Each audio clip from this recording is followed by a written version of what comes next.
I'm using Firefox for this stream. People probably can't tell. It looks the same as any other browser for the most part. But I was having bugs with Safari and with Chrome, uh, different sort of bugs. So hopefully Firefox will solve everything. Okay, so let's hop into this. This is a weekly classical arena. Tournament started, 3 hours ago about? There are still over 2 hours left. So the goal today is to play some instructive chess, slower paced chess than the usual blitz or bullet, and hopefully I can provide some lessons. Maybe I can take some opening recommendations as well. I didn't actually ask ChatGPT to help troubleshoot. I think it was someone in chat, my previous stream, suggested to use Firefox, so I guess I used chat without the GPT. Okay, first game, playing Susano-Wo. And what do I want to do? Let's play c5. Opponent resigns. c5, best by test. Wins in one move. I gain 3 rating points for that. A good ratio of moves to rating gained. I think if I berserked, it would not have given me the extra berserking points. But okay. Winning in one move with the Sicilian. What opening should I play next? Maybe I should keep playing the Sicilian. It's too strong. Playing AFS 2022. Black again. Okay, now I can't play the Sicilian. I don't think there were any requests for openings against d4. So I think I'll just default to my usual d4, d5. We'll see if white wants a Queen's Gambit or a London. Maybe a Stonewall.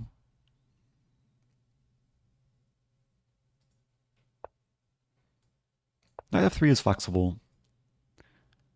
Allows white to still go for Queen's Gambit or London. Or Colle. That was good timing. I feel like my opponent might be a voodoo doll.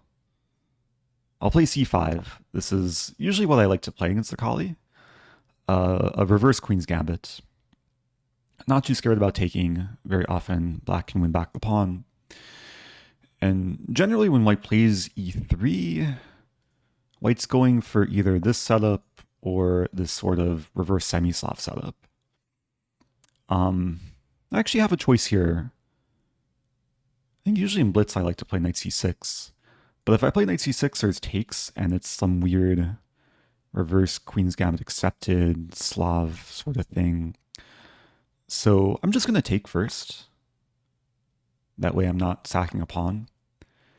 And I'll develop. And the goal is just to get a very harmonious setup with the pieces. This is probably one of the simplest approaches against the whatever opening white's playing. Colle, Zurgertort. Probably has some name.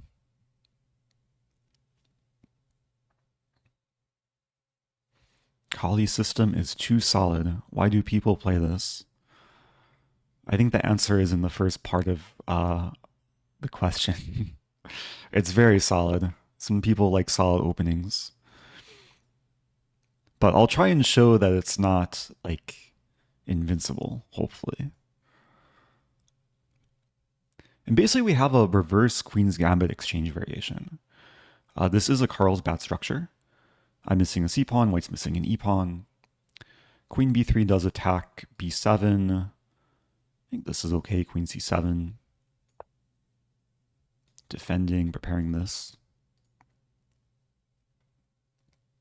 There's a question how to get the emoji next to your name in Lichess. I'm pretty sure you click on your name on Lichess and then you go to preferences. And it's somewhere in the preferences. It's a relatively new feature. You can also call an ambulance and maybe it will come be your emoji. Thank you, Alistair. Thank you, Daniel Indy 95. Yeah, so if you're just joining, this is my first game that has gone beyond one move. My actual first game ended after one move. But we do have a fight here. White does have a pretty solid setup. This could be a problem piece for white. Like sometimes when the knight comes here, it likes to go here and then here, which we do see knight f1. The issue with white having already played h3 is I can play bishop d6. Wait a minute. I can also take and double the pawns. I was going to say bishop d6 prevents knight g3, but yeah, this probably is just better.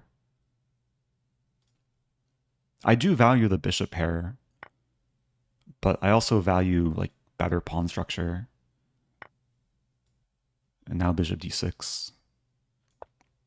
And this does essentially prevent knight g3.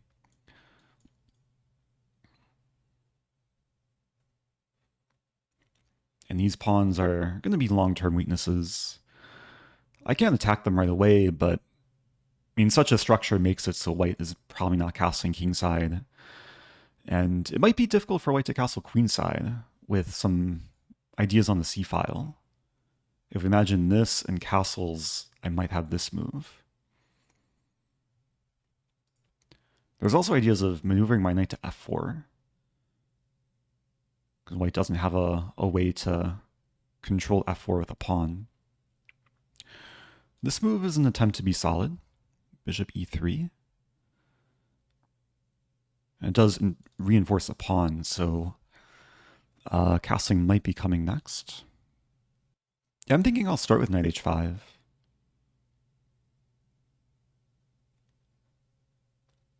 I'm scanning, like looking for other options. I don't think I want to commit to this move. I don't want to commit to castling. I kind of want to see what white's going to do first before deciding which way to castle. And this is a one piece. Even though it's developed, it's not really doing much. And I think it would do a lot more from f4. There's a question from Steve-O earlier. How does white develop their white bishop? I assume referring to light squared bishop. Both bishops are technically white. This bishop is like probably one of white's best pieces. But it's not like that dangerous. It's just kind of sitting on a good square, combining nicely with the pawns. We do see castling. So, yeah, I'm drawn to knight f4. Hi. And there's an idea to play bishop f4 and then take, exploiting this pin and this pin. But yeah, knight f4 I think makes more sense. Maybe I can get rid of white's best minor piece. Thank you, dpen2000.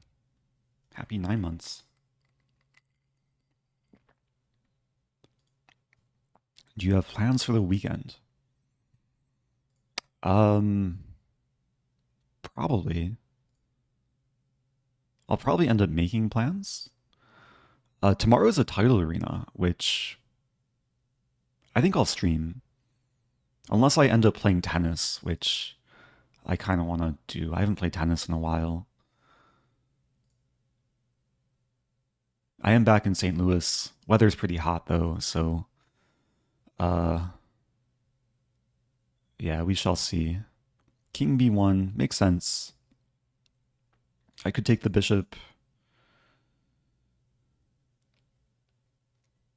Yeah, it feels weird to like move the knight 3 times just to trade it off, but like long term, I think it's to my benefit to get rid of this bishop.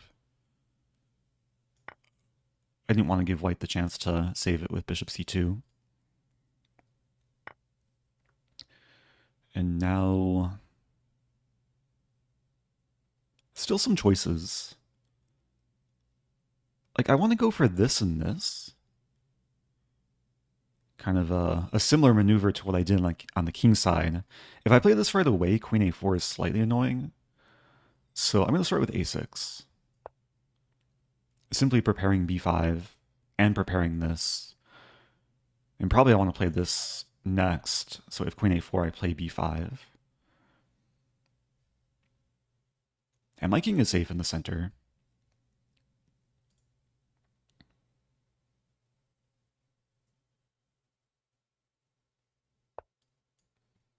Okay, we see rook g1 attacking the undefended pawn.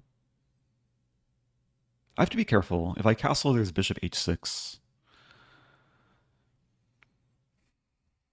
I mean, there's a few ways to defend the pawn. I could play g6, which kind of weakens the dark squares. I could counterattack with knight a5. There's also f6, which looks viable.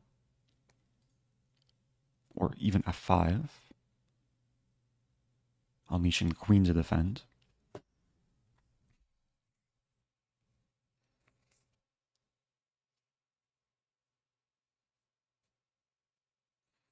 I'm leaning towards f5 here.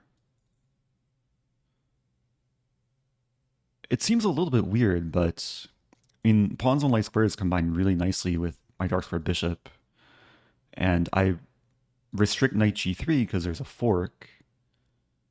I defend the pawn. I prepare castling because then bishop h6, I have rook f7.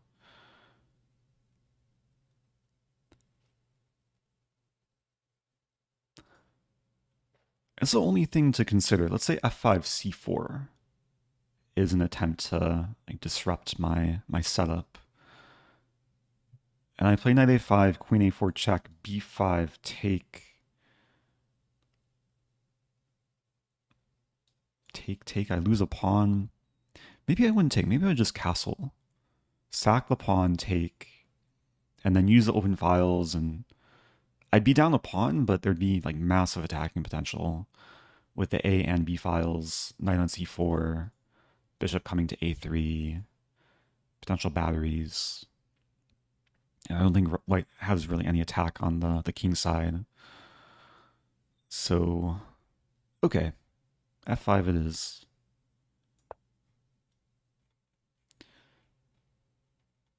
All right, let me try and catch up with chat. Question, if I want to play a Lee chess tournament to surprise your chess teacher. Feel free to send me more information, but yeah, I do get like a lot of requests to play various tournaments, and I'm generally pretty selective. Usually I like to play the like the larger events on Lichess, like the weekly or daily or sometimes monthly or yearly tournaments. White goes for c4. So yeah, I think we're going to go into this line, which I was just calculating. I play knight a5 attacking this and this. I think white has to go for this.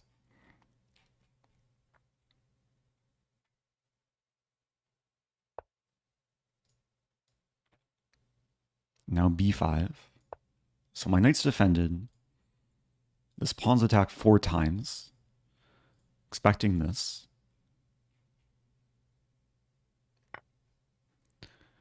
And yeah, I think I'll just castle. This has some Benko Gambit vibes to it. Benko is a completely different opening, but it features the sequence where white takes the B and A pawn, and then the files open and there's compensation. Nothing ruins your Friday like finding out it's only Thursday. But it is Friday, right? My watch says Friday. It's been so easy for me to lose track of days recently. So many travels, and then like, these chess tournaments, the days kind of mesh together. Opponent wants to hurt me.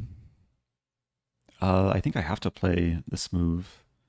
This might also be possible, actually. Like, taking would probably provoke takes. Yeah, I think it makes sense to throw this move in. And then deal with this later. Wait a minute, is this possible? Takes? Takes, check. Here, check, here. Oh, it could get a little bit messy.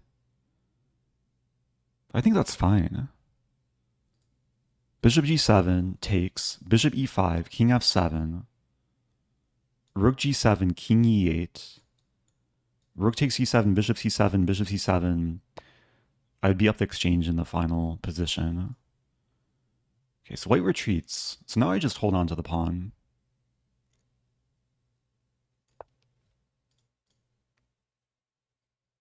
Oh, sorry.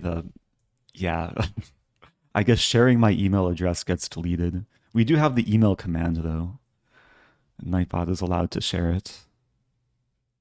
Did you gain ratings in your recent tournament? Yes. I gained, I think, 4 points.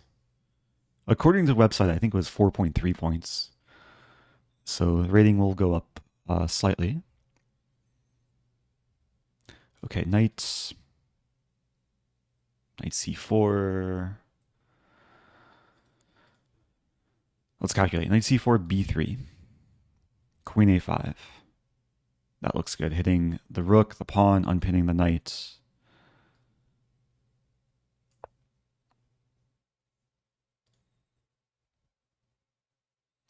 Yeah, the attack is brewing on the queen side. There's a comment. He could attack the rook, not with bishop. Not sure what that refers to. Maybe earlier with rook takes g7. I can show after the game.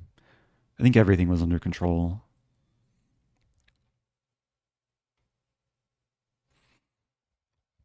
Life is pretty good here. It's hard for white to apply more pressure to the king side. And maybe soon I'll play king h8 just to threaten the bishop. Knight e3. Yeah, now I can probably start throwing punches. Yo. Yo, Edict of Worms. How's it going?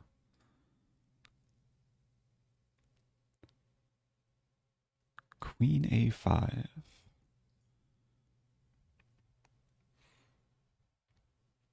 Queen a5, hitting a2, a3. And there might be some sacks with bishop takes a3. I also have queen a7. Thanks for the bits and the words.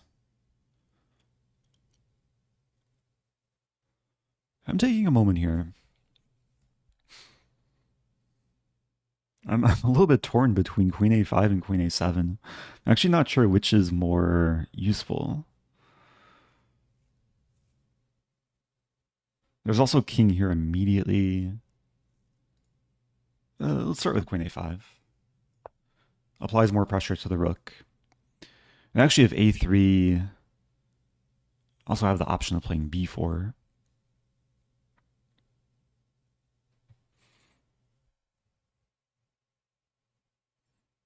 Oh, you had a double tooth extraction yesterday. Well, hopefully I helped calm you down. Anesthesia also probably helps with that.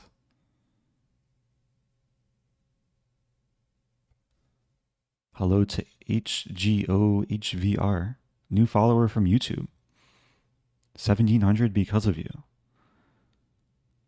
I'll keep it up. That's nice to hear. Asking for any further advice. Yeah, it's important to have a growth mindset where with every game you play, try and take away a few lessons.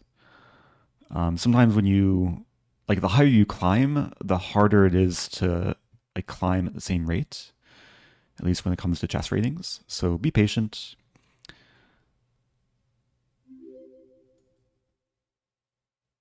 If you find yourself plateauing, it can make sense to wait a minute. It can make sense to like mix things up, maybe try different openings or different styles of play. I was about to just take the knight reflexively, but I can take on a2 first and take here next.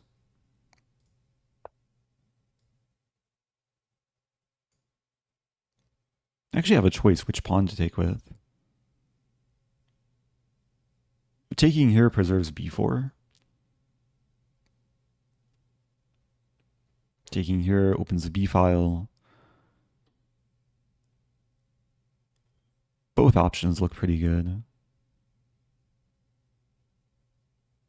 I'll take this way. I think this is a bit more aggressive. Thank you, Caro-Kann. First time sub. Reaching 999 subs. Who's going to be number 1000? Okay, I have to be careful here, actually. Because if I play b4, white takes, and I take, then there's takes. Am I okay in that line? King h8? Looks super scary. I don't want to mess with that.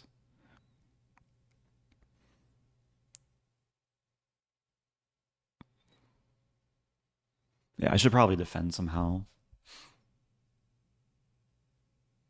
I could throw in this check. There's actually an idea to play b4, allow takes, and then check. And then b3, take. I could also start by checking. Let's go for this.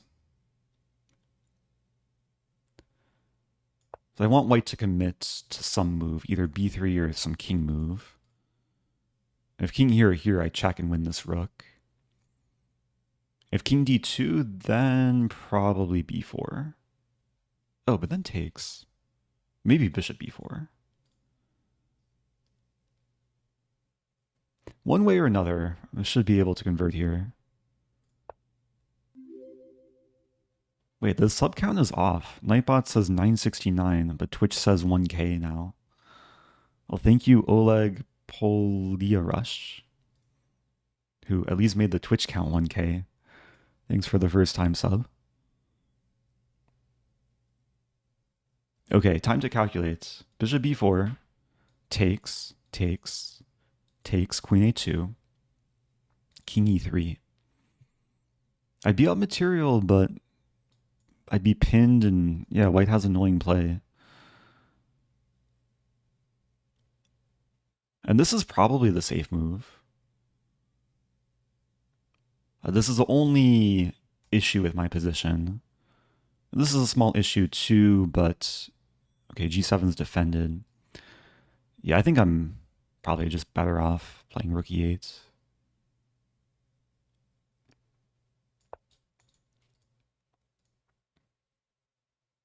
Like, no reason to take the risk.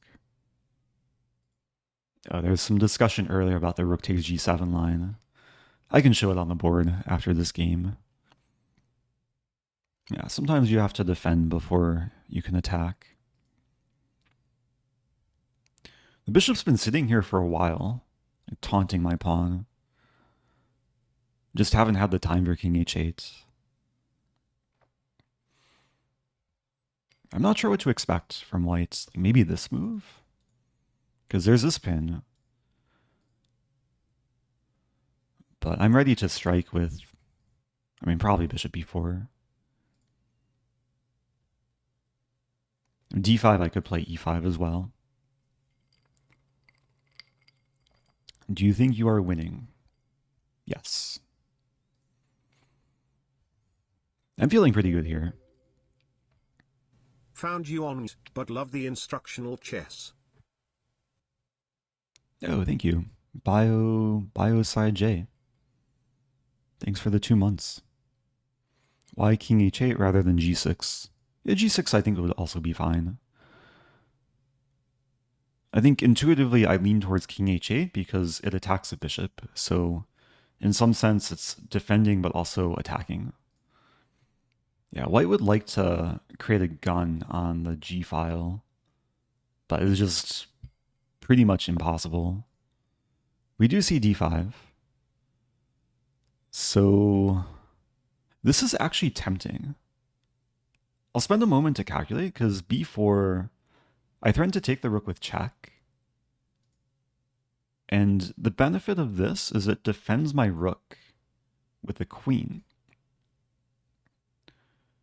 So after b4, it looks like I just lose the c4 pawn, but then I take and I attack the rook, I attack the queen. My rook's defended. Am I just winning there? I guess there's rook e3. There's probably no reason to like stress over calculating. Like, this is just such a simple move. E5. Everything's still under control. I'm going to go for E5. Going to be practical. B4 may have been objectively best. But in such cases, like, sometimes it just makes sense to not complicate things. Oh, welcome to BMECCJ. First time chat, watches on YouTube. Welcome to Twitch. Yeah, it's true that bishop b4 was also playable there. Oops, stay on page. It probably would have been winning, but I didn't want to deal with any headache of pawn takes pawn. And yeah, it's almost certainly winning because I end up checking the king. But I'm preserving all these resources for next moves. And it's just so hard for white to do anything here. Queen e3.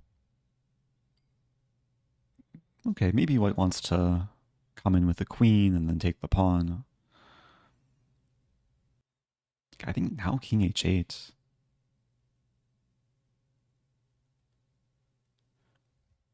I guess I have to make sure there's no like takes, and then some possible perpetual.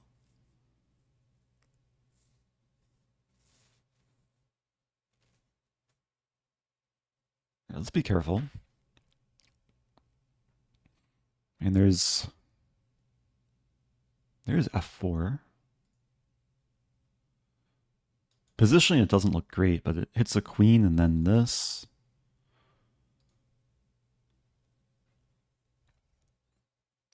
Yeah, I think concretely this is actually a better approach. So I just don't want the queen coming in here, and again, I'm saving this for later, or at least for the near future. Expecting queen e4. I think this is the only reasonable looking move. Oh, queen b6. Also playable. Now it's probably time. Save the bishop, win material. Just making sure there's no shenanigans.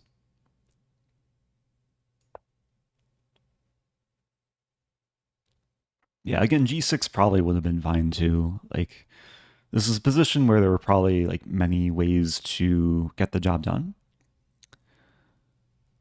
Nice thing with the last few moves is I'm making threats like f4 and bishop b4.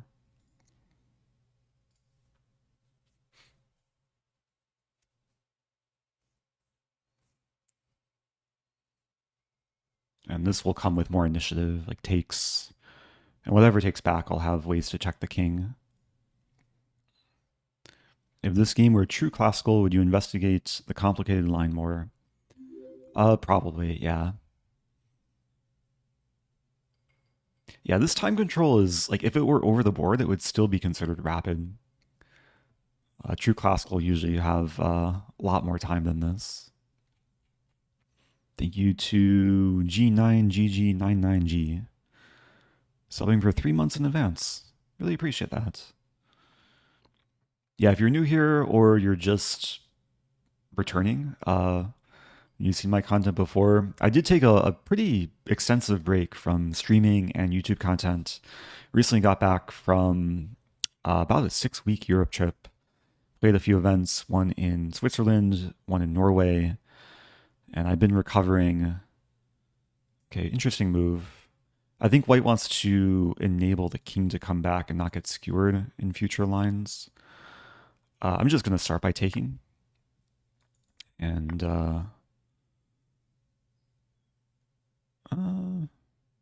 yeah, let's start checking. I think the queen's going to eventually make its way to d3. But anyway, I'm back in the US in St. Louis. And in the coming days and weeks, I'll be doing a lot more live stream content, working on some YouTube content. Can I not get to d3? I guess I can bring the rook in. This is actually threatening force mate.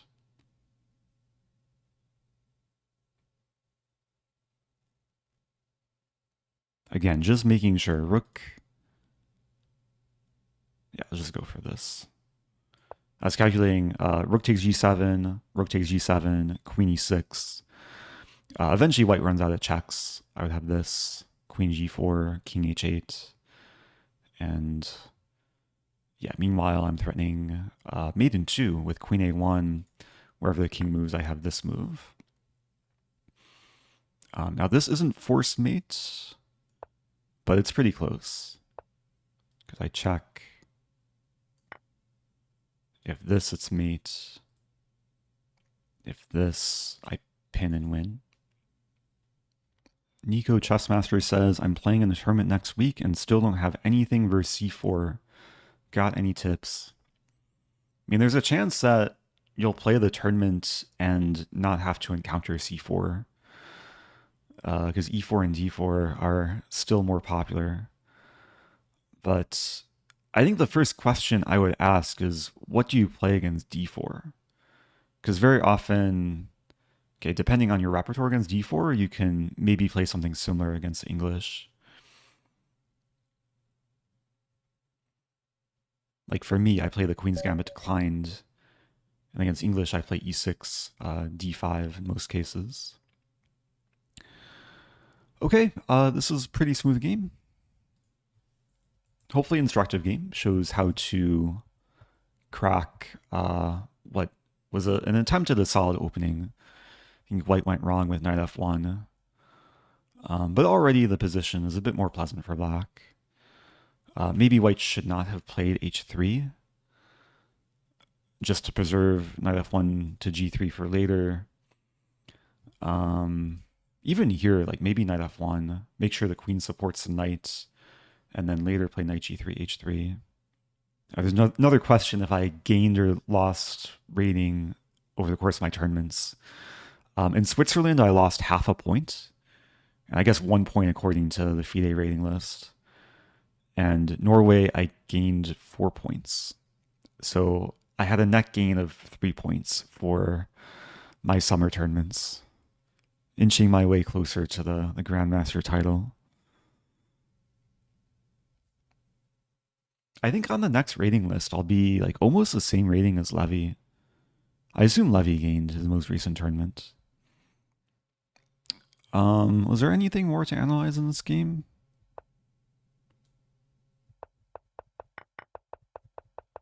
I think overall it was pretty clean. I was happy with this idea of b5 and castling. Oh, castling's a mistake.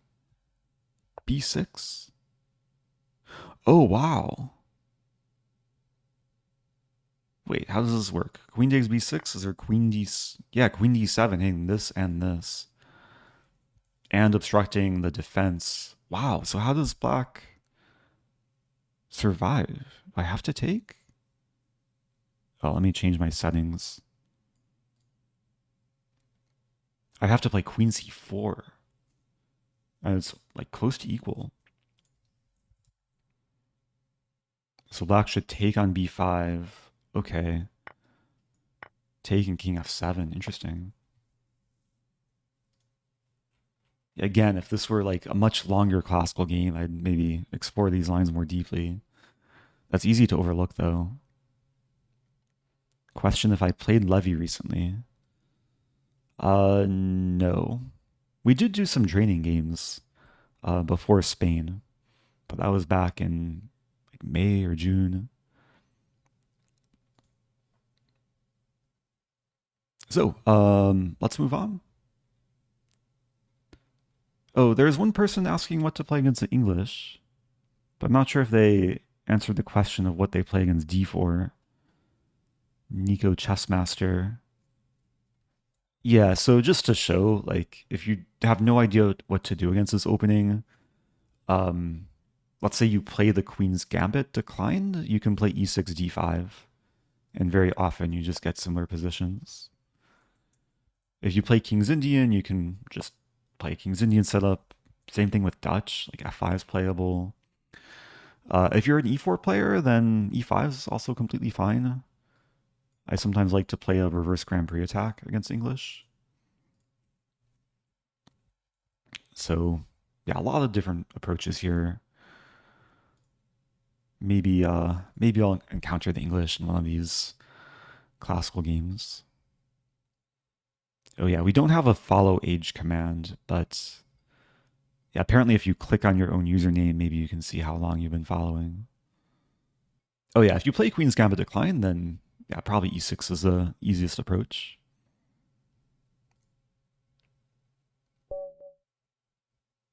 Okay, playing white.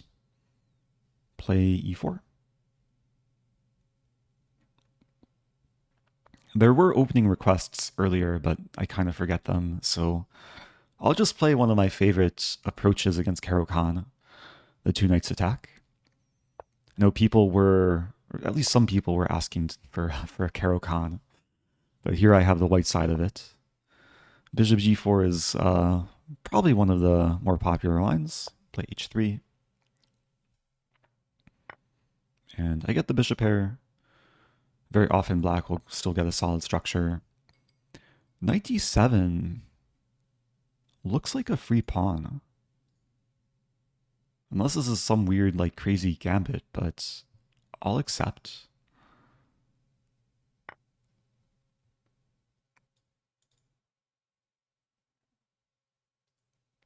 I think I just accept again. Like, my opponent's playing quickly, which sometimes is a sign they're prepared, but might also be a sign that they're just careless and uh, playing a little bit recklessly. Yeah, I'll take another pawn.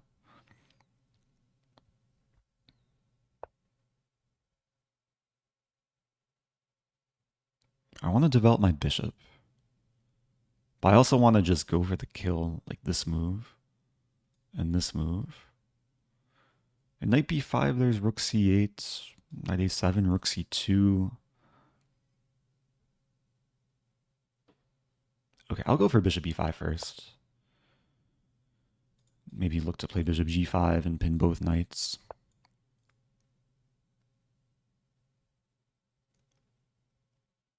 Yeah, black's going to castle. I'll just play d3.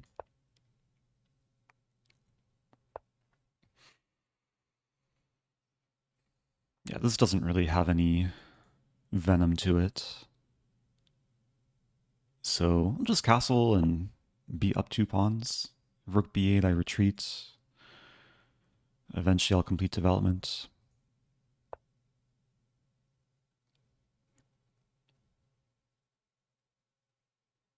Okay, now bishop g5 actually looks quite attractive. Pinning this knight. I mean, one idea is just to trade. Like queen takes d7, I think it's just a big trade. Because takes, I take, and okay, black can take either bishop, but we're just simplifying. I could also take this pawn. Although then takes, maybe that's more murky. Okay, let's go for this. It feels weird because the knight can take my queen. Wait a minute. Just make sure. Takes, takes, takes. I'm temporarily up a piece, but both bishops are hanging. There's this move. This move. Yeah, black can only take one bishop at a time. And if takes, I take. And yeah, again, it's a trade. Would castling queenside be better? Castling queenside would be a lot more risky because black has open files. And generally, when you're up material, you don't want to make things sharp. Even though sometimes I do like to have offsets like castling where there's more potential to attack. This is just, yeah, very solid now. 94. Yeah, 94 centralized. leaving the bishop in no man's land. Play bishop e3. I'm tickling the pawn. There is a comment, if you'd scream into the mic right now, you'd wake up so many chatters. I think I'd probably wake up the non-chatters. How many people are watching and sleeping? I'll try not to make any loud noises. If I take this pawn, I lose this pawn.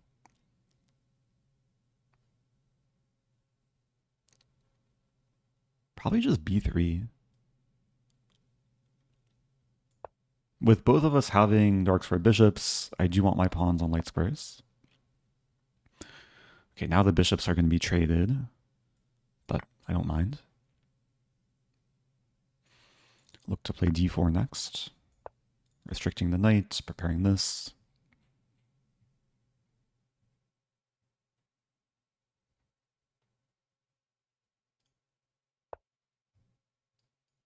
Yeah, c4.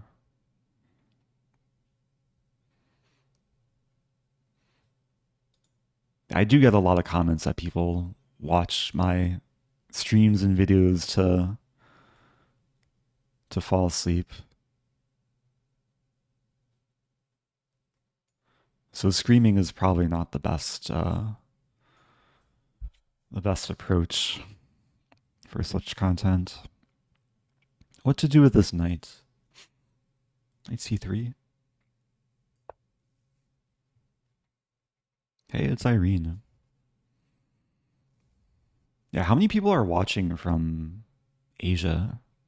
Or just a very different time zone where it's like some places in the world it's already tomorrow.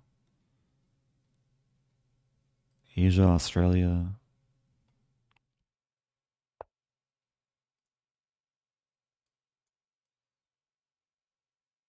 Okay, I have this move.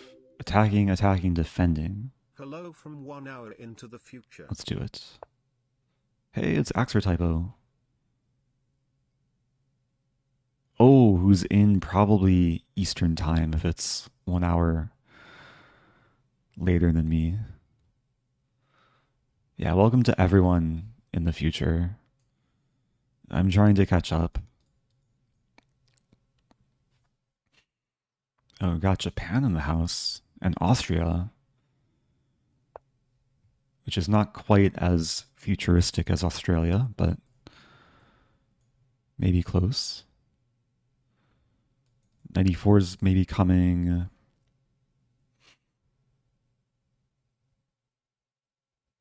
Maybe just rook e2. This is a backwards pawn. And knight e4 is not an outpost because there'd be f3 potential. Got France, Germany. I feel like this is probably one of the best times to stream on Twitch where like a decent portion of the world population is still awake. Maybe some people drifting off. f3 on tap.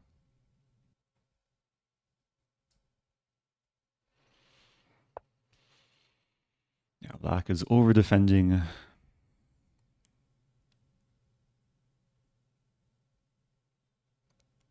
I'm thinking king h2 because I still want to play f3, but I don't want to allow this.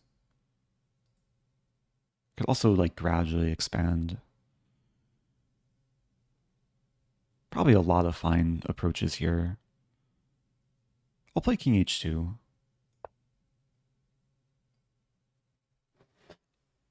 Like sometimes in such positions you don't have to be in a huge rush.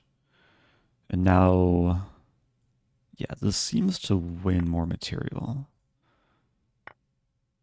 I'm not going to take the knight. I'm not going to take the rook. I'm going to check, and then I'll take the knight and fork the rooks. Thank you, Sir Barrow. Happy 28. Did black just save the rook? I mean, I can take and... Yeah, I'm up too many pawns. And we trade off the rooks.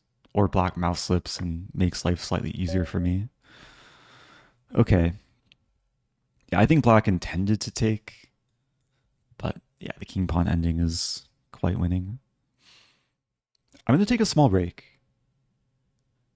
Before going on to next game. Okay. Did some people see an ad? Sorry about that. Thank you, Bishop Toes 8, the prime sub. I do appreciate it.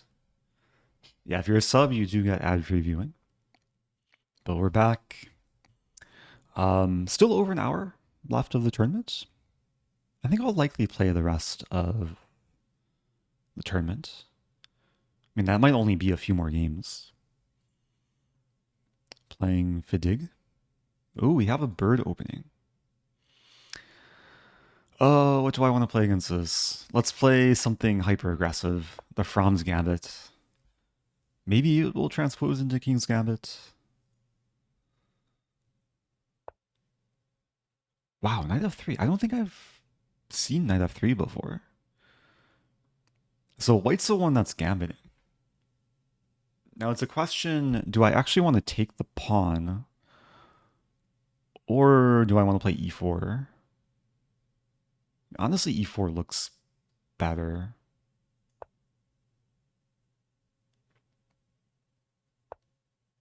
Okay.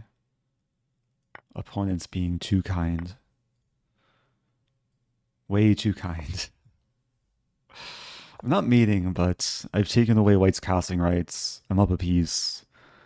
I provoked a bong cloud. Life is pretty good. Let's control the center. Thank you, Lost in Soliloquy. Will white develop more than just a king? I'll keep developing.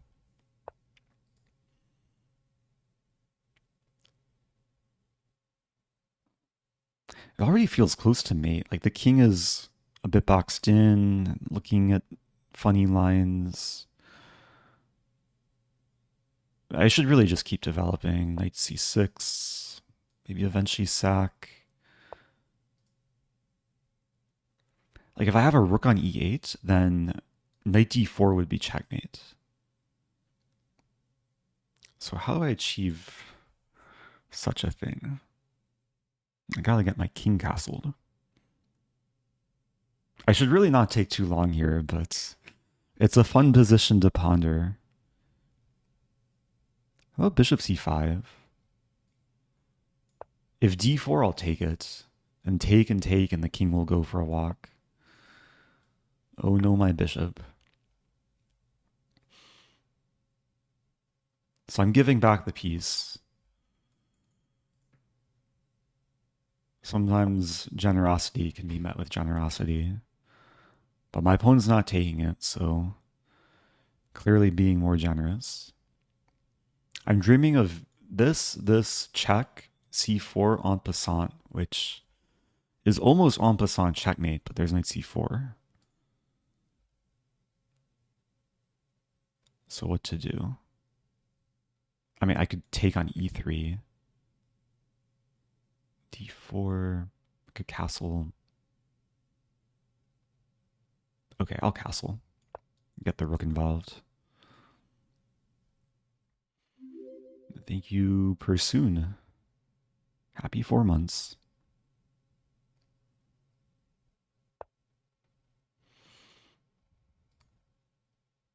Okay, so I'll leave the tension. Pinning the pawn. If takes, I take. Oh, it's so close to mate. King d3. Okay, opponent resigns. Yeah, probably not my opponent's best game. e3 maybe was played a little bit too quickly.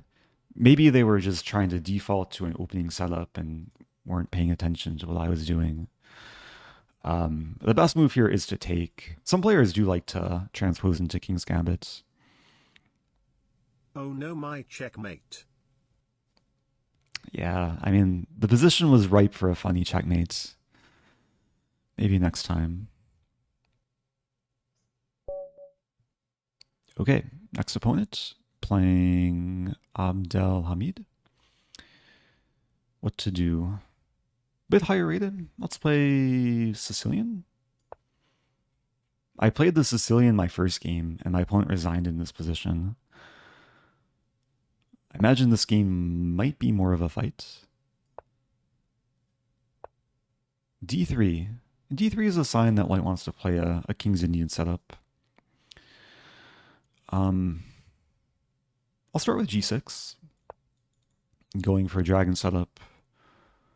What I'll probably end up doing, okay, depending what white does, I could play D5 here actually.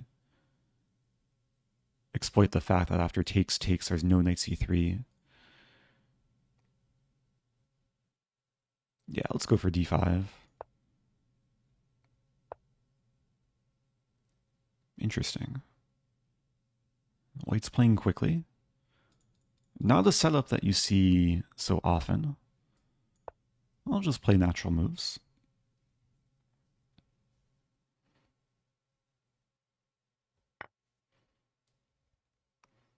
Yeah, the queen stands pretty comfortably here.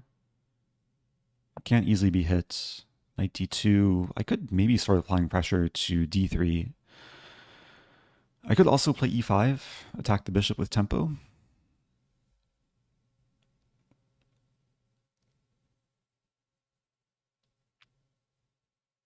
I'm trying to calculate. Bishop f5. There's this move queen b3, which is a little bit annoying.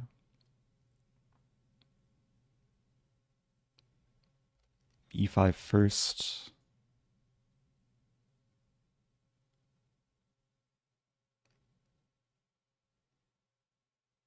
Okay, I'll play e5 first. Gain space, gain time.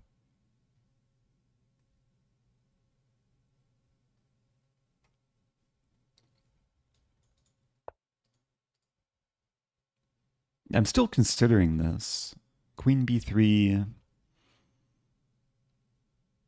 and then queen d7, and then knight e5, or knight e4.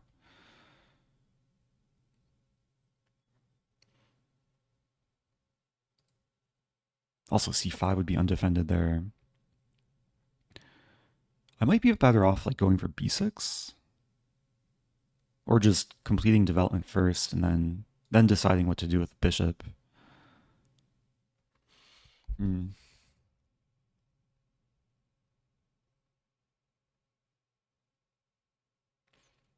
I'll start with knight e7.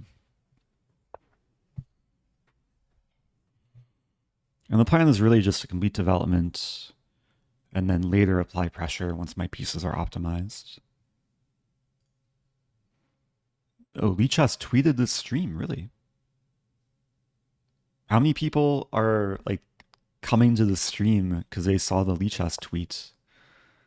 Or post? What do you call it now? Twitter, X. Opponent wants to win a pawn, I guess. I have this move. It's actually interesting. There's actually a few interesting lines here. If I play b6, bishop g5 can be a little bit annoying with this f6 square.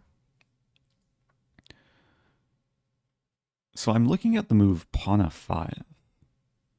Sacking a pawn and then f4.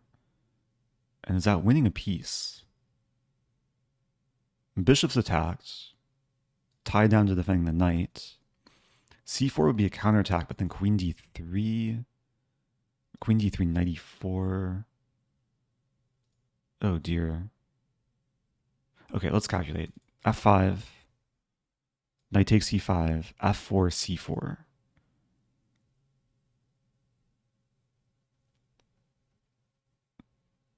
The queen d6 keeps the knight attacked, but then knight e4, queen b4, bishop d2. I win back a pawn. White attacks me.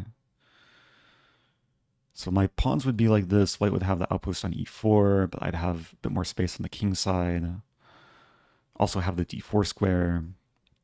There's another line, f5, take, f4, c4, queen f7, which is more of a pawn sacrifice. White would move back.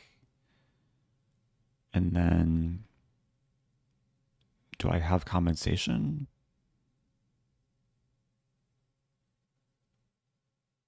Not sure. So I basically have a couple options here. Like I could go for these crazy lines. Or I could just be solid. Bishop g5. I guess queen e6. Queen e6, queen b3, f5. And then take, knight f6, king f7. The f5 looks fun, but I think this is just better. Just hold on. And then gradually look to expand.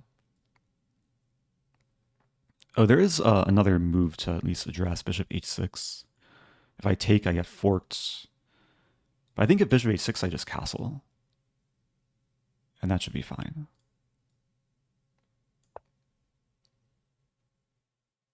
Opponent left the game. Oh, opponent's back. Okay. I feel like a lot of people would play b6 in just a few seconds. Like, see the pawns attack, defend it. But hopefully this goes to show some higher level thinking. Usually it's useful to at least consider a few options, anticipate what the opponent could do. Oh, people maybe preferred the crazy line. Sometimes you have to be calm before you can go completely crazy. Oh, hello to Remy Red. Sorry I maybe haven't said hello to you specifically. I do appreciate everyone being here. Sometimes I get enthralled with the chess position. I stop looking at chat. So this is the first stream I think I've ever done in my like 6-ish years streaming on Twitch where I'm using the Firefox browser. And so far it's going smoothly. There's been no obvious bugs. So I've recently had issues with Safari and Chrome. The Safari bug was really bad where like I wouldn't be able to move pieces and I'd risk losing by forfeit.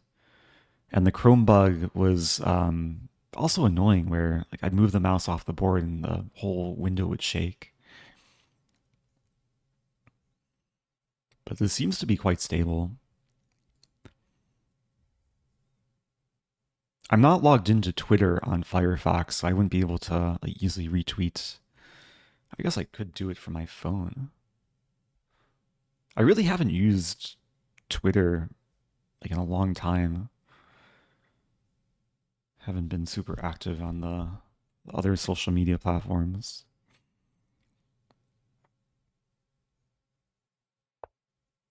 Oh, Lichas did tweet this. Okay.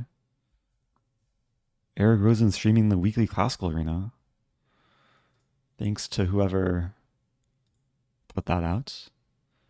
Shout out to Lichas' social media team. Okay, now f5 is a move because there's no knight takes e5. If knight d2, I trap the bishop. Wait, what does white do here? I think this is a case where I just play f5 and then I think on my opponent's time. Knight d2, I trap. Knight g3, I fork. Knight g5, I just kick the knight again. We might see the knight come to h3 and then f4 and then back and then here and then... Like the pawns are rolling while attacking the minor pieces. Like these pawns are my fire and white's pieces are my fuel.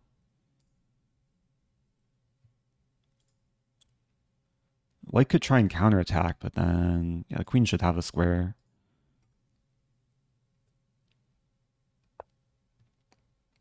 c4 is played. Oh, I forgot the knight can come to c3. It's actually a multi-purpose move, attacking and clearing the square.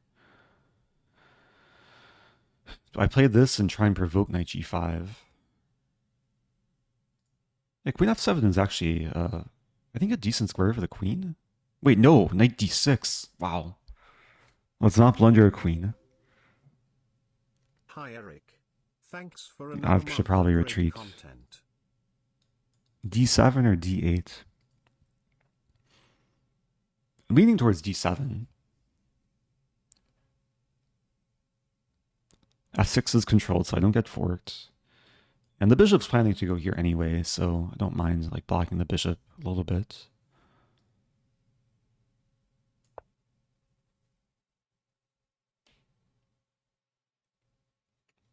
Thank you to... who said that? Slowpoke. Happy 16. I don't think there's a big difference between castling or bishop b7.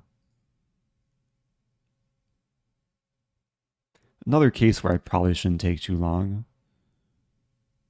I'll start with bishop b7. Moves are probably interchangeable. How many people would have played queen f7 and blundered the fork? Such an easy like blind spot.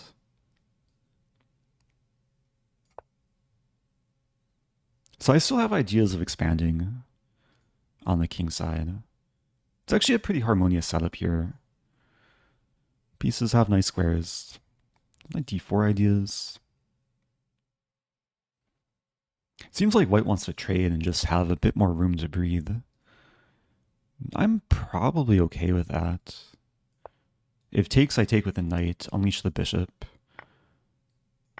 Preparing g5, knight g6. And hopefully eventually the bishop and knight can coordinate. There's a question about bishop h6 after queen d7. Yeah, I would have castled. It would have been a tricky try for white, though.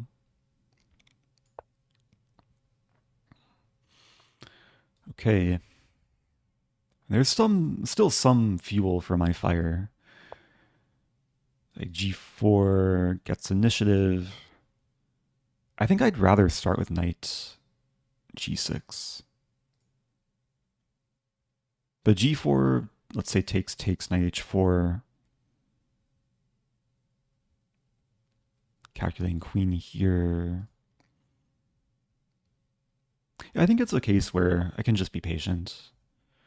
Like d5's controlled. Knight f4 is in the air. And now with g4, there's no knight h4.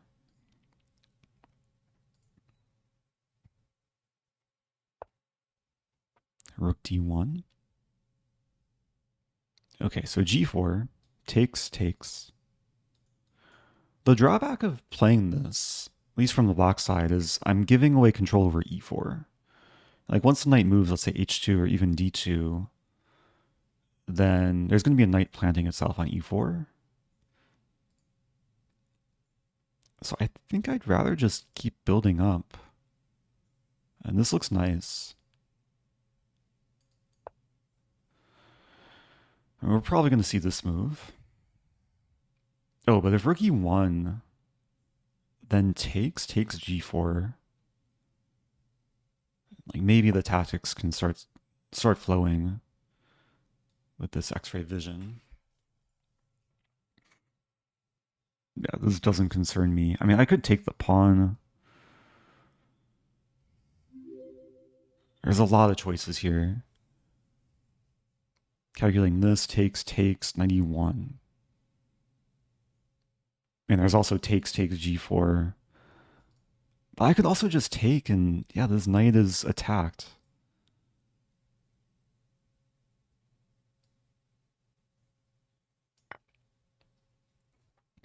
Hey, welcome back to Leo Spaceman.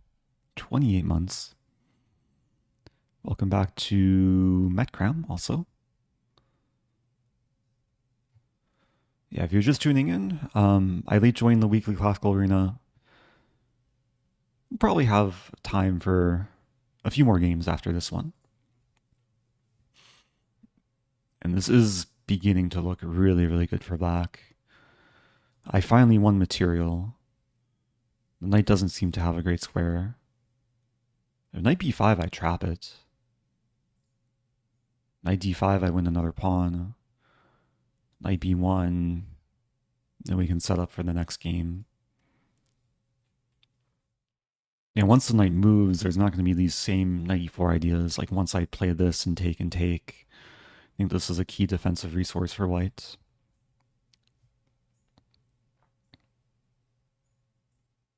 Wait, did I mispronounce a name?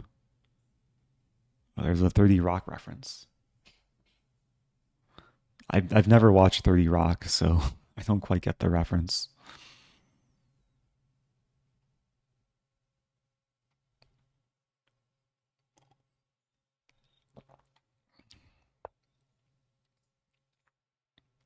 Knight b1. Okay. Knight g2 or g4. Both moves look really good. It's probably just a matter of choosing one. Let's go for the more stylish one.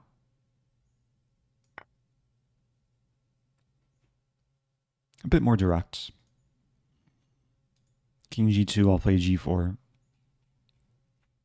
Oh, there's Dr. Spaceman.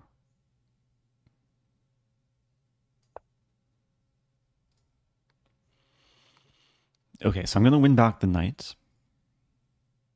And in doing so, the whole white king side is going to be kind of blown apart. There was a comment earlier. We've been trying to contact you about your king's extended warranty. Yeah, maybe my opponent should have invested in some extended warranty for the king. Knight d2. So I don't have to take right away.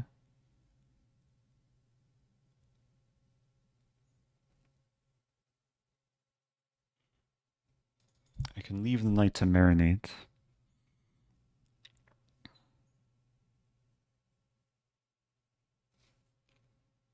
I'm mainly looking for ways to like create some other threat in the position.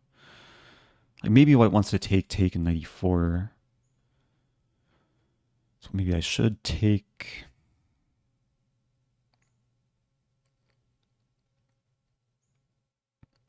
Yeah, let's just take. Keep it simple. I was briefly considering rook f6, but white would take and knight e4 eventually. So we trade. Queen c6 looks nice. Pinning the knight and tying down the king to defending the knight. And eventually I do want to get a rook to the g file.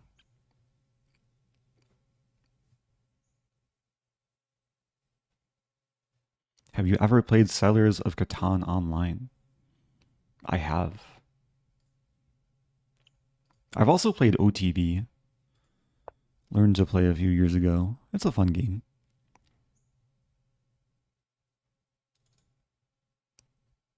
E4? E4, it breaks the pin, but it might lead to very good things. A rook f6 also might lead to very good things.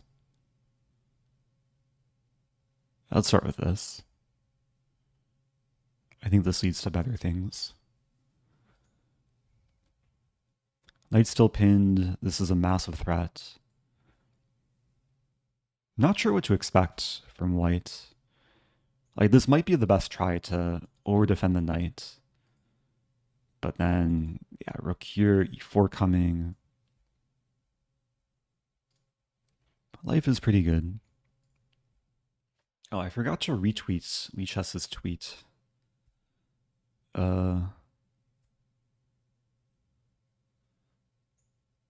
Repost, okay.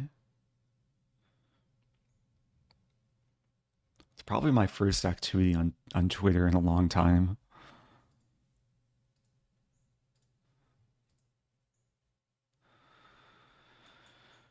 Yeah, the rook lift is 50% complete.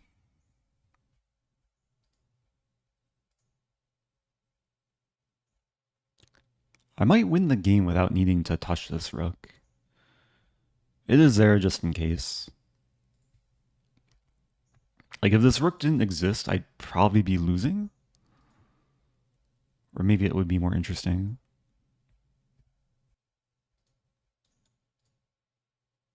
Should I be calling it X? How many people call it X rather than Twitter? Please no. Hey, got the tweet. Oh, you got the tweet. Nice. How many people have just joined the stream because you saw my retweet or repost? Maybe some people have stronger opinions than others. So white managed to unpin the knight by losing the knight. The rook still wants to be lifted. Rook lift accomplished. Threatening mate in 1. Not force mate. There's rook g1. I would take king h1.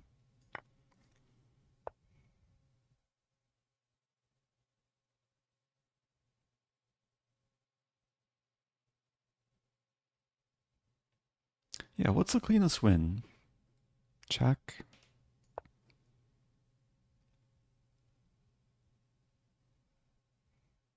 I wanted to play this and this, but rook takes g6 would pin my bishop to my king. Okay, opponent has 2 legal moves.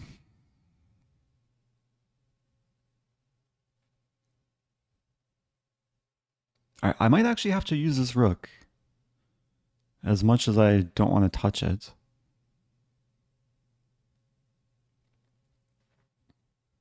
Queen f4, king h1.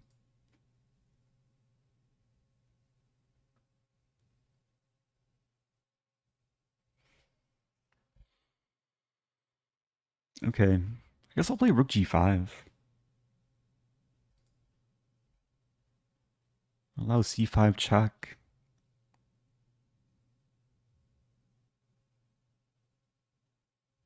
I could also take... I'm probably overthinking this.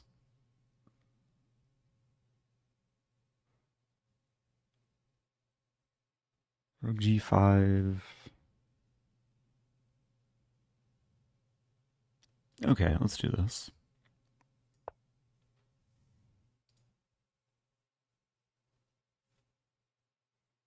Life does go on.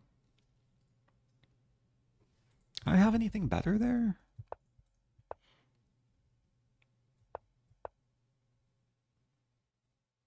Yeah, I'm not sure. c5 check is played. King h7 or king h8? Probably king h8. Also probably doesn't make a huge difference. King is slightly safer with a dark square bishop.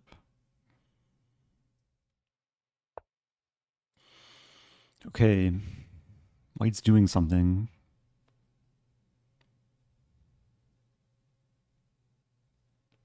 So now this is more of a possibility. e4 setting up this.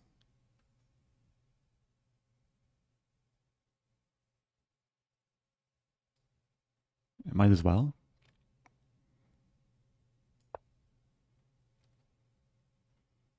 I really don't see any counterplay for white. King is very safe. Bishop e5 is coming. Yeah, we do trade. If I throw in this first, there's king g1. So I'll just take. I see the comment. I almost got a chance to play you in this tournament. Yeah, I think there's a lot of players in this tournament, so sometimes you have to be a little bit lucky or unlucky.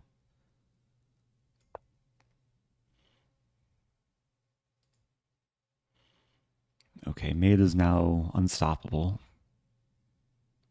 As long as I don't mouse up. Oh, mate is stoppable. My opponent resigned. I've been proven wrong. Yeah, I think overall, like, pretty clean game. I almost blundered a queen with this move, allowing knight d6. Thankfully, I was slightly alert. Yeah, this d5 move isn't always justified, but usually it's more justified when there's a pawn on c3. And We can see here maybe if I should have gone for... Yeah, f5 was my other choice, but engine prefers being solid too. Pretty clean game. Engine says I played 95% accuracy, had 3 inaccuracies. Prefer g4. Okay, let's move on. Been gaining a little bit of classical rating. 5 games so far. Although the first game wasn't really a game. It was a one mover. Please consider a Stonewall speedrun. I have to finish my first speedrun first. It's been a while since I did a speedrun episode. But coming up, I'll have time to record some more content. Actually, yesterday, I didn't stream yesterday because I spent hours working on like a giant recap video of my tournament from Norway, which is almost like fully edited. Will hopefully be released tomorrow, maybe even tonight. Okay, what to play? D4. I played E4 a few games. I kind of feel like a London. Bishop F4. Opponent has a higher rating than my previous opponents.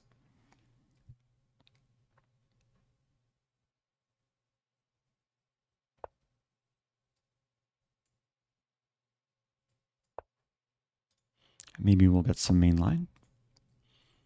Yeah, this is one of the most common approaches against a London. Black's going for somewhat of a reverse Queen's Gambit setup. After knight c6, knight bd2, there are a lot of playable moves for black in this position. This is trendy, knight h5. g6 is playable, queen b6, e6. We'll probably see one of these moves. Probably not queen c7. Queen b6. Okay, this is one of the more direct moves. Attacking the pawn on b2.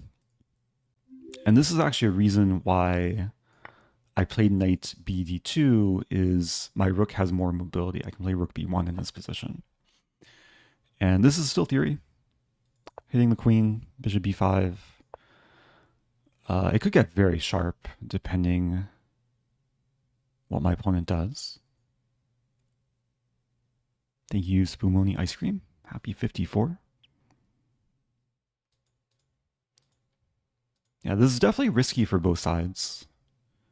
I'll admit I haven't looked at the theory in this line, at least seriously, in a while. I did go through a phase of what was I doing? Like a different approach here. Oh yeah, there's this line c4, which is interesting. Pretty offbeat. But there's a cool line, bishop f5 g4, I'm pretty sure. But rook b1 is by far the main line. And it's a good sign my opponent's taking time here. Because this is really just the beginning of some long theory. There's a comment from Pomander. I'm fed up of playing this line versus London. This queen b6 line. Queen b6 it's a nice line if white plays c3. And black is already for choice after queen b6. If you want a recommendation in this position, there's a lot of lines to choose from. Knight h5 might be a nice thing to investigate. It was recently played by, who was it? MVL against Veruja in the Singfield Cup. Yeah, e6 is the main line. And the main move here is actually bishop e7, which might be hard to find or even consider if my opponent is out of their prep. It does seem more natural to take the pawn. I think the drawback with taking the pawn is it gives me more chances for initiative. Like if queen takes, I have c4. If bishop takes, I would have to think. Maybe knight b3, and there's some issues with the queen. There's a question, how do you defend the c pawn against e6? The answer is I don't. I just lose it. But I am, I guess I am kind of gambiting a pawn. Like we did trade b for c pawn, and if black takes the pawn, there are ways to seize initiative, like hopefully before black can stabilize and complete development. I mean, a big part of white's counterplay in this position is the fact the queen is deep in my territory, and there are ways to try and exploit the queen. And even the king in the center, knight is pinned. And pieces are relatively active already. Oh, Commander has been playing Slav. Oh, if you play the Slav and you want something interesting against London, you should check out the game Bereev against Hikaru Nakamura from 2000. I forget what year it was. It was at the Millionaire Chess tournament in Vegas. Hikaru beat the London with some sort of Slav setup. And he won in like less than 15 moves. I did make a video about it. If you search my channel, like Hikaru beats the London, you can probably find it. I probably didn't have to say Nakamura. Bereev is a decently strong grandmaster, I believe representing Canada. Why was a2 not taken? a2 is takeable. It's risky though, because the queen can sometimes get stuck. I think queen takes a2, I'd probably play knight b3. Or maybe still bishop e5.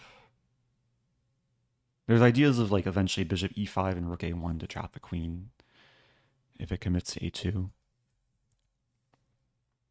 Okay, so bishop takes e5 is played. And I'm actually on my own here. Like I don't remember the prep. Can't recall if I've even like studied this position. So I was prepared for bishop e7. I would have played e4, which is a really cool idea. But now I'm mainly debating between this move and this move.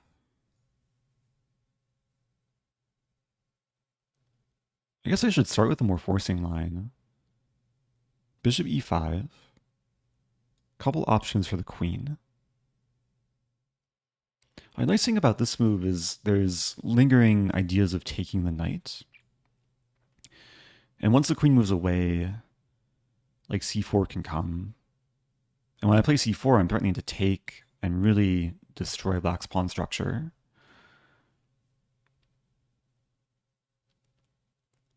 So, I mean, this looks promising. The benefit of knight b3 immediately is I take away this move and this move from the queen.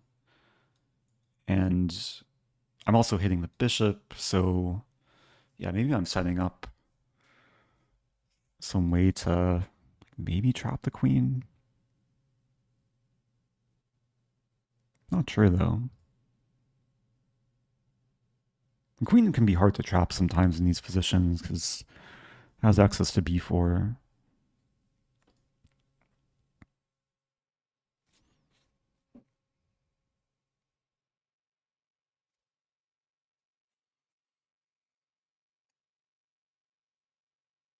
Yeah, I'm leaning towards bishop e5.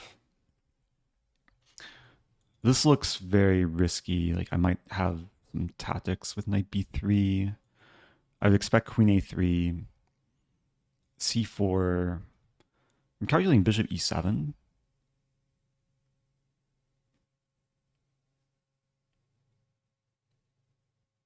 And then, yeah, maybe I just take. Knight takes. I win the g-pawn. Black's king is in the center. Let's go for this.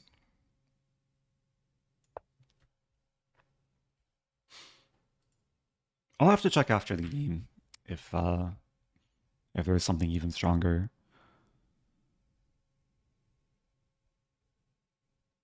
But I do know that, like, in the cases where queen takes, the c4 move is very thematic. So I'm really just trying to enable this pawn advance. I can try and create threats in the center before the king gets castled.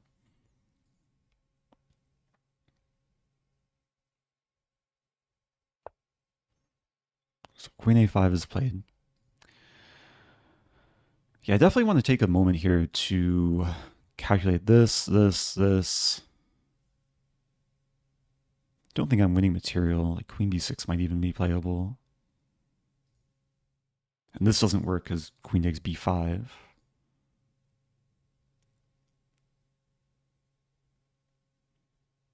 I mean, there's a lot of options actually. Like I could take either knight. I could take both knights, like takes, knight b3.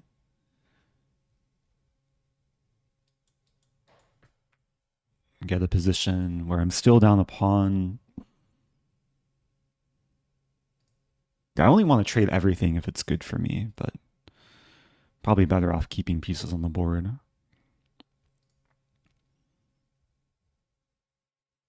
Still leaning towards c4. c4, I'd expect bishop e7.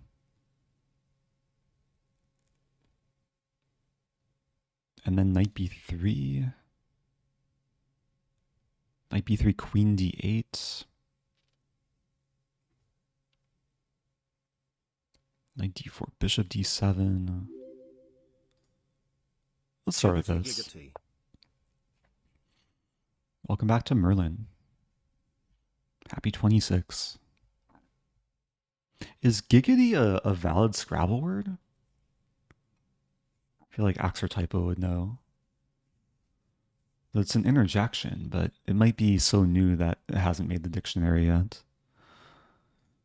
Requires a lot of G's. Oh, it's not. Okay. If it was, it would be a nice kind of bucket list word. Maybe someday. So the pressure's on. I think black's going to have to spend some time defending here.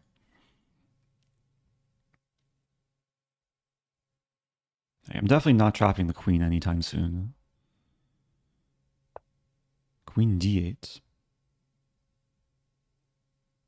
Yeah, somehow wasn't considering this move, but it makes sense. Like knight b3 no longer hits a queen. It does still hit the bishop. Yeah, let's just play this. One of these moves that it improves, and then I'll think on my opponent's time. Expecting this. I was calculating a similar line, like knight d4, bishop d7. I might not be winning back the pawn. If I take first, what's going to take the pawn? It does seem like there's some compensation. Like knight d4, bishop d7. If I take, queen could take, but then queen e2 and rook d1 looks good. If knight takes, I win this pawn. So takes, probably the pawn takes. And then I play this, and then bishop d7, then I drop back. Black can castle. And then bishop d3. Hitting b7. That's going to be a fight. Start by taking. I may have mishandled this, but I'm trying to keep the pressure. This game might not count for the tournament. 22 minutes left. If it goes down to the wire, then yeah, it could easily be the last game.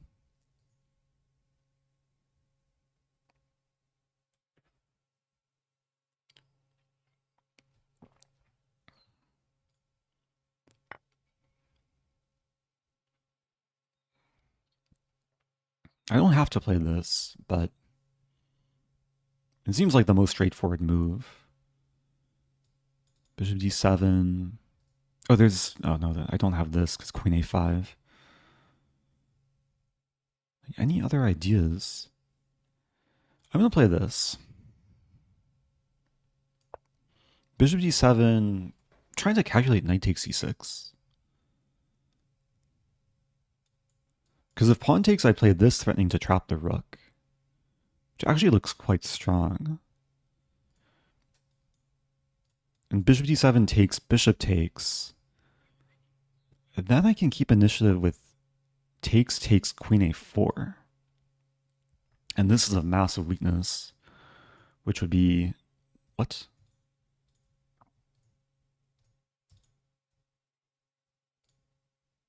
Having trouble. I'm having trouble with the arrows. I'm not even clicking. Oh, this might be a Firefox thing. The arrow is just tied to my mouse. That's okay though. Not a huge deal. Ah, because when I shift click, it thinks it's also a right click. Ah. Interesting. Okay, I discovered a small bug with this browser, but... Okay, let me try and stay focused. Knight takes c6. Looks like I lose time, but again, pawn takes, bishop here. This is very hard to stop. And if bishop takes, takes, takes, queen comes in, rook comes in, knight comes in, this pawn should be a goner on c6. So, yeah, originally I was going to just retreat the bishop, but I think this is stronger. So I'm actually able to keep the threats coming, like before black and castle.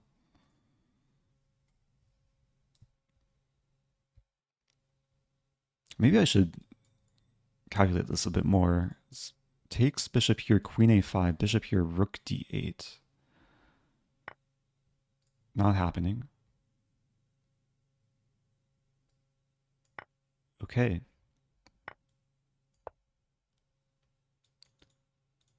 So if I win back the pawn, then it becomes very positional. And actually just very pleasant for white. Because black will have this long-term weakness of nicely active pieces.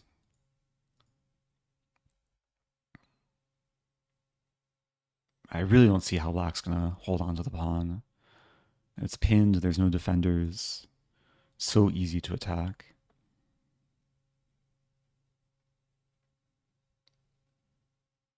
Oh, there's a question about switching colors. Yeah, it's holding down shift or control or alt. Yeah, can have different types of colors. I don't think you can do that on mobile though. Only with a mouse. Wait, this is still tricky. Kind of forgot about queen d7. Because rook c1, there's c5. I have to calculate. Takes, takes, check. King c6. No, not king c6. King e6. Take and then take. Wait. Okay. Rook fc1, c5, I take. If knight takes, I win this pawn. And if king takes, I check. King e6, I check. Takes, takes. That looks very good for me. And if king e8...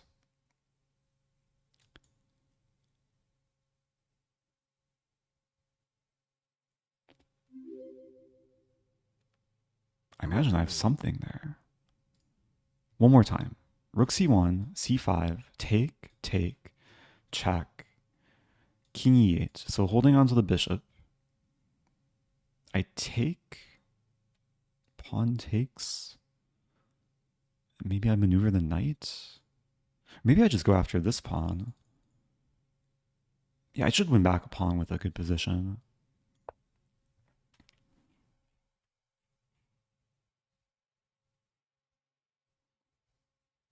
And again, I just want to win this pawn. I have a feeling we're going to see this move. Hi there, Eric. Thank you for all the great chess content over the years. Oh, You're thank my you. go-to chess instructor, heart.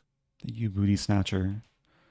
Also, thank you, Urban Pancake, with the broccoli. Can you pre-move in classical? I can. Pre-move rook takes b1.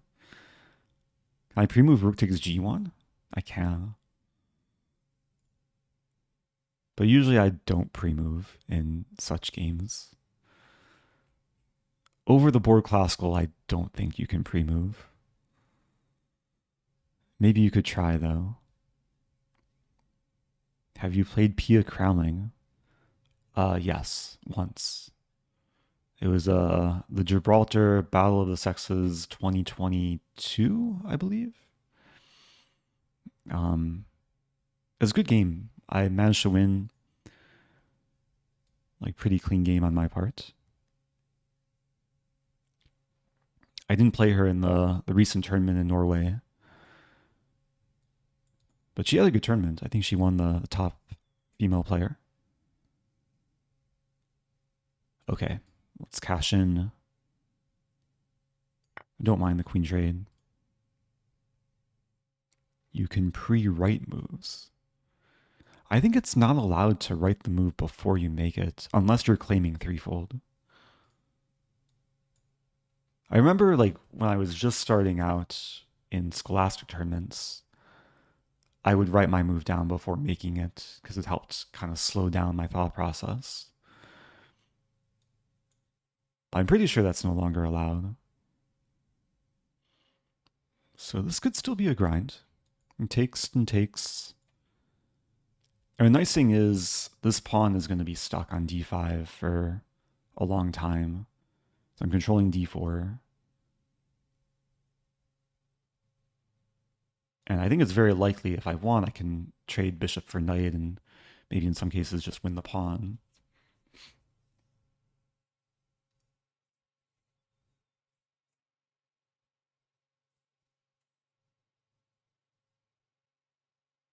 Why wouldn't that be allowed to write down the move before making the move?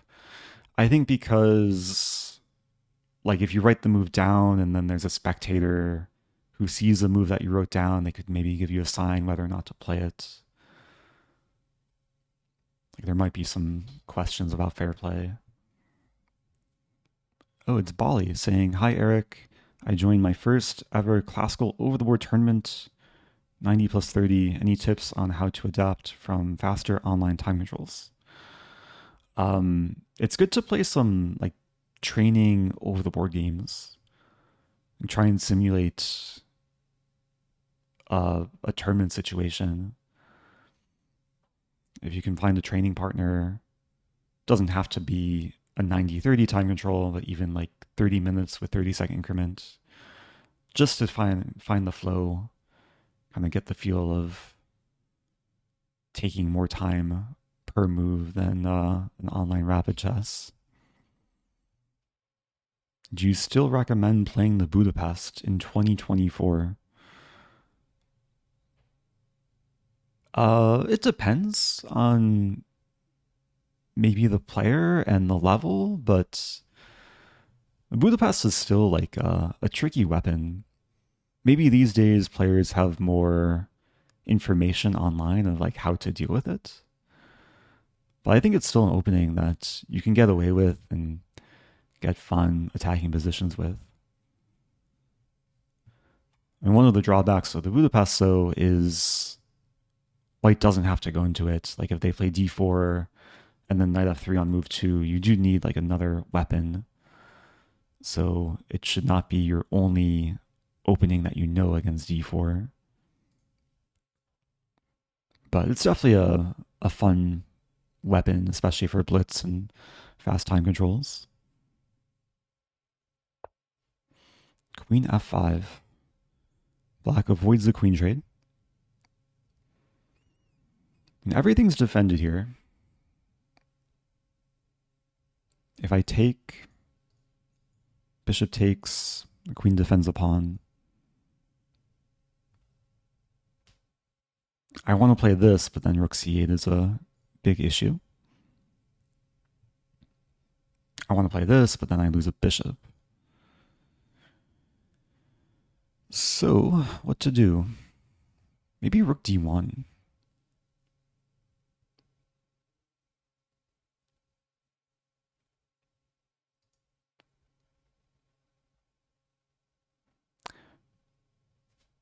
Still in a stage where I'm looking for candidate moves. Like rook d1, I think there's definitely some logic to it. Has a simple threat of taking and winning the pawn. I'm also looking at queen b7. Because I control b8, there's no rook b8. I hit the bishop. The bishop doesn't seem to have a great square. There's bishop a3, but then rook d1.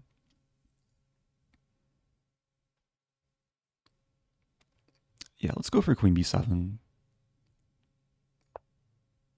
And this move keeps an eye on a lot of targets in the position. It also overdefends the b1 rook, which could be useful in mobilizing the other rook.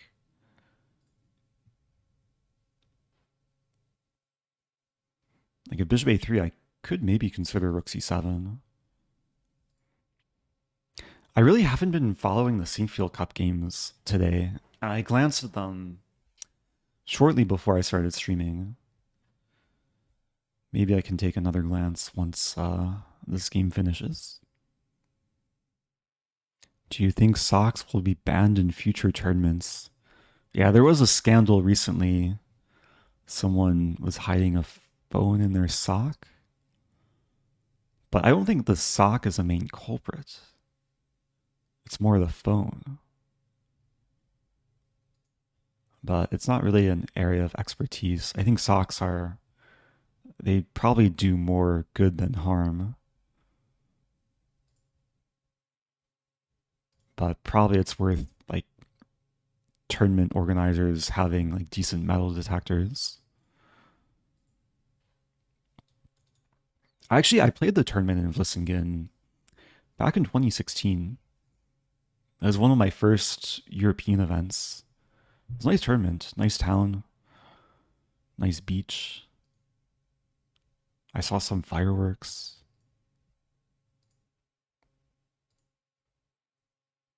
Hey, it's Bortnik. What's up, Bortnik?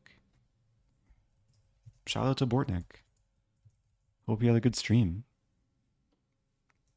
If you're just joining, I'm doing some more slow-paced classical chess. It's a weekly classical arena, which finishes in about 7.5 minutes. So this game might not count for the tournament. But I've had an interesting game so far. This stemmed from very trendy line in the London.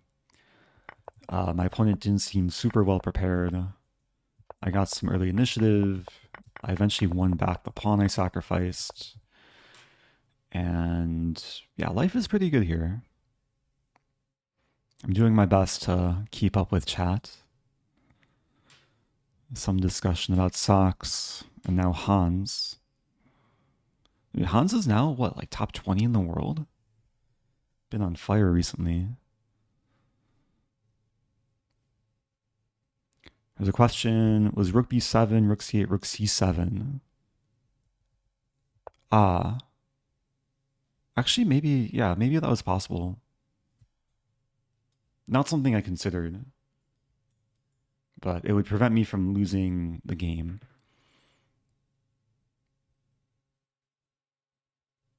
And maybe keep some pressure on the 7th rank. So we see rook e8 after somewhat of a think from black. And now can I just take the pawn?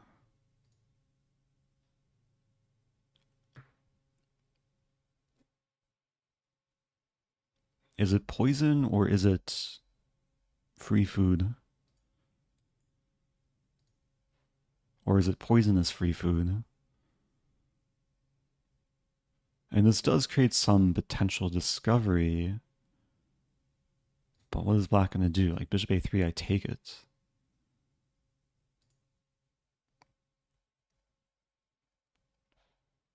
Rook a8, I just take the bishop. So the pawn has been consumed. And now I have a passed a pawn. This pawn is still weak. At knight g4, I can just move back. Thanks for classic commentary less than 3. Oh, thank you for the nice alliteration. Vangy Vine, an alliterative username too. Thank you, Jagar. Happy 7. Who says, you reignited my love of chess after 15 years no playing. Oh, nice to hear. Yeah, thanks everyone for tuning in. Appreciate all the good energy. Opponent wants to hurt me. I mean, this is not really a threat because I can take with knight. I could play h3 here. Knight d4 is a move. Yeah, choices. I think I'll just play h3, make Luft. Get time on the knight. The knight might try and reposition to e4, but then my bishop can come to f4.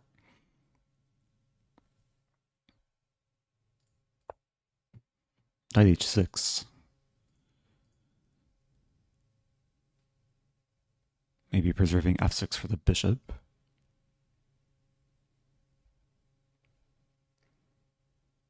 I'd probably like to shift my focus to the pawn. Like rook d1 makes sense.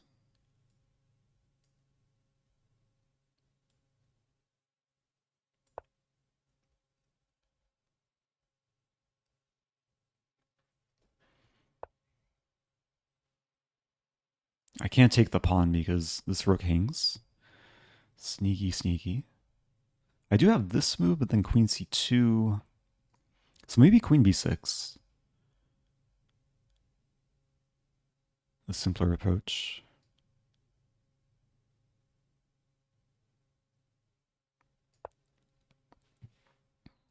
Okay, I'll pre-move. Earlier, I was saying how I don't pre-move in classical, but there's always exceptions.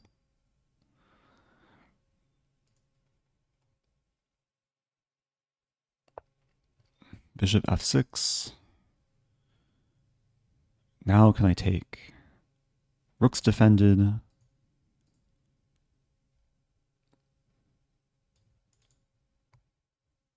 Is it poison? The last one I don't think was poison. I don't think this one is either. Also, I do have this move. Let me take a moment here. Bishop d6, bishop e7, take. We trade queens, I win d5. This is actually probably stronger.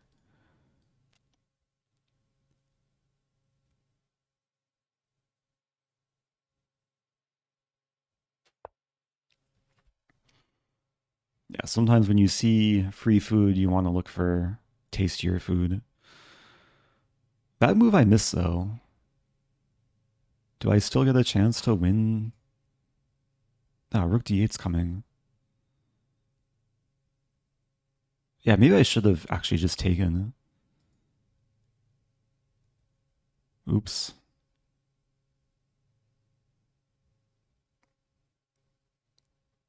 Queen c5, I guess.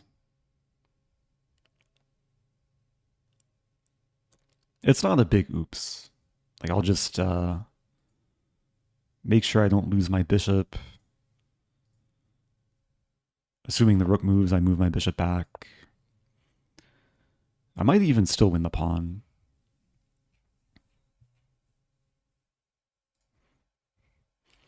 Yeah, sometimes I get complacent in such positions where it can be easy to like miss opponent's moves. Now again, here I have to be extra sure that there's no like weird tactics. I don't think there is though.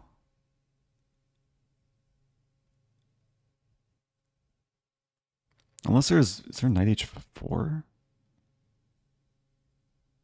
I take, bishop takes. There might be. Wow. Tricky.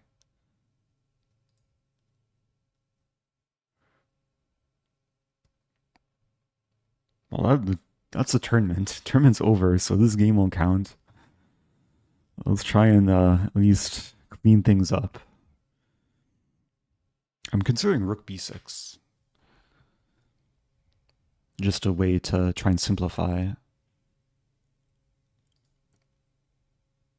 And this move also probably has some merit.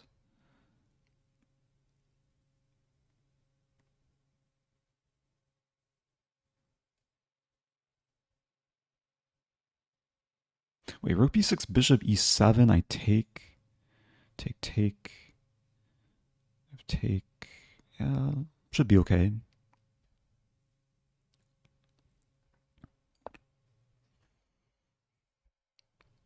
Yeah, this almost wins material for black.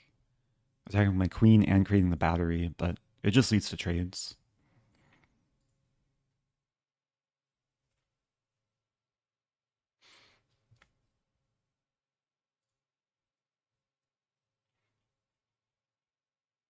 Yeah, I think it's the right call that, like, if the game goes beyond the tournament timer, that it doesn't count.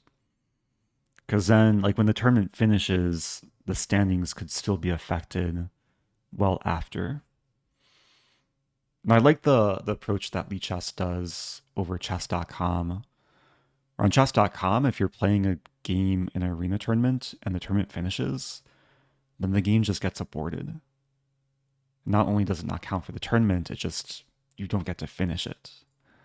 And that would be a letdown here where, like, I've spent so hard building my advantage. So at least we can finish the game. Let's take the rook. So we are simplifying. Can I? No, I don't have any other options.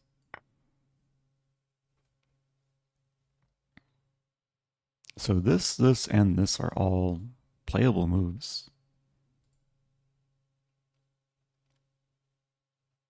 But in every scenario, I'll be up a pawn, I think.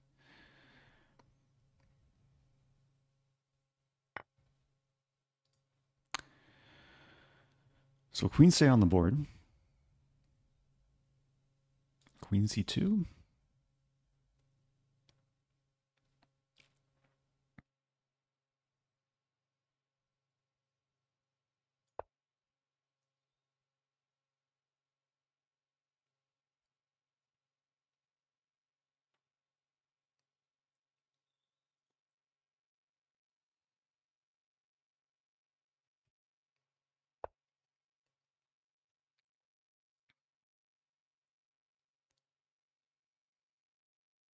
I think it's time to push the a pawn. I was looking at e4 briefly, but yeah, the rook's defended.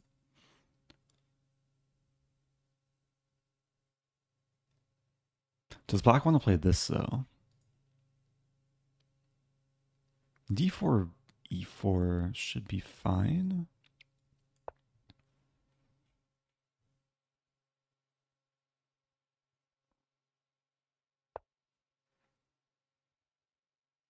Okay, it's getting a little bit spicy. So I thought e4 kicks the knight and then e5 will kick the bishop, and am I not winning a pawn? d3 I take. We could also trade, which should be fine, but e4.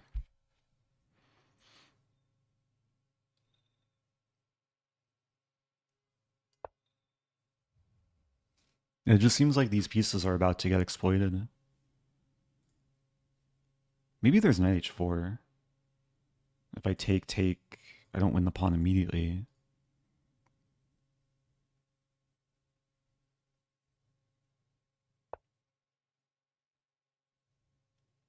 Is this trapping the bishop?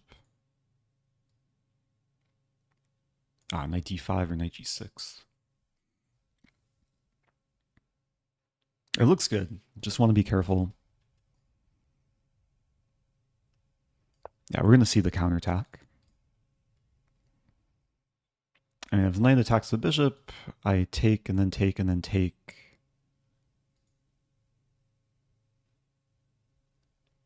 I could also consider taking on d4 first.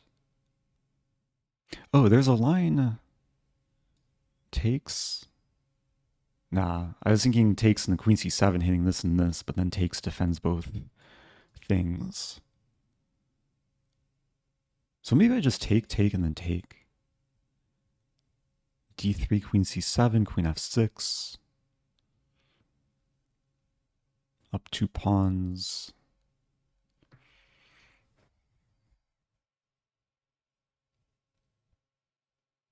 Again, just trying to be careful. I think it's fine. Knight takes d4. Knight takes d4, queen d7. It's also interesting, though. Queen d7, there's e6, maybe queen d5.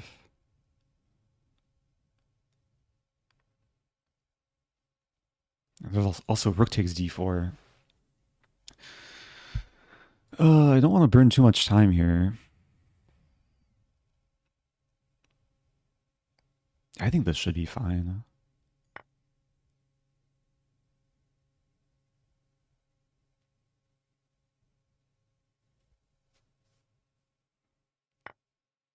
And then take.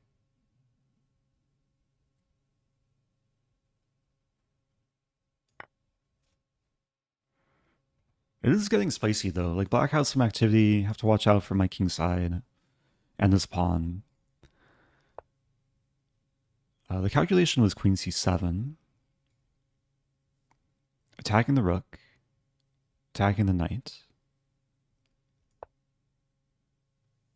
And black has ways to defend. This. Not really scared of the sack.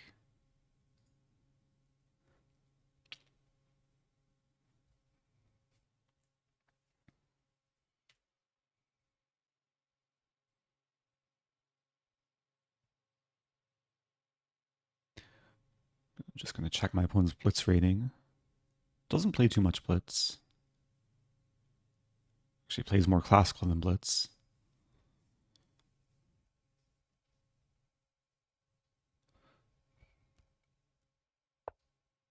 Knight e2. Yeah, both king moves are possible. This may be slightly safer.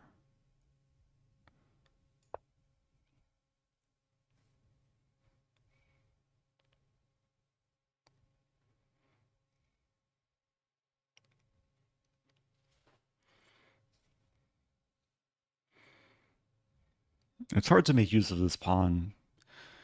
Black's usually, or basically, using the pawn as a shield. But now offering the queen trade, which actually, yeah, might be a logical approach, because if I take, knight c3 is a threat. I might be able to take and then play knight e5.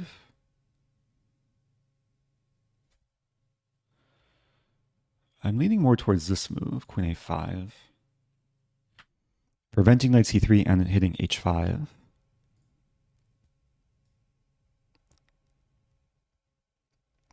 Yeah, it seems nice and multi-purpose. It also ensures that the queen is tied down to defending the rook. So this are all like quite useful. And the dream is to do this, get my queen to h8. And black's still being annoying. I could play queen d2. Looking to get to h6.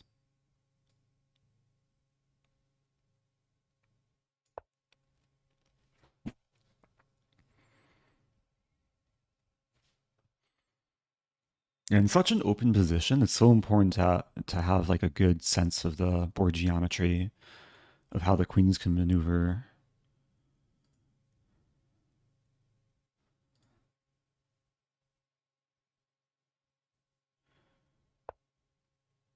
Okay, now my queen is tied down to defending my rook. Do I have this move? Sack the rook and then play king h2? It's almost like forced mate then. I think the only move would be f6. Ooh, it's tempting. Queen h6 takes. Queen h6 takes king h2, f6. Queen h8 here. I win the rook, I lose a pawn. Yeah, it probably doesn't work for me. Super tempting though. This might be better. Even this move. Actually, rook e1 looks nice. I could also play a5.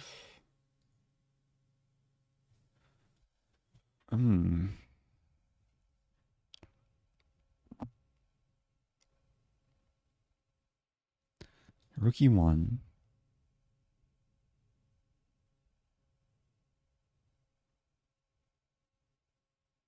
Yeah, rook e1 has two threats to it. I'm threatening this and this.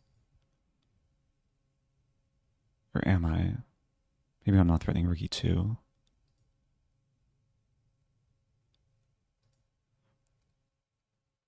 I think I still go for this.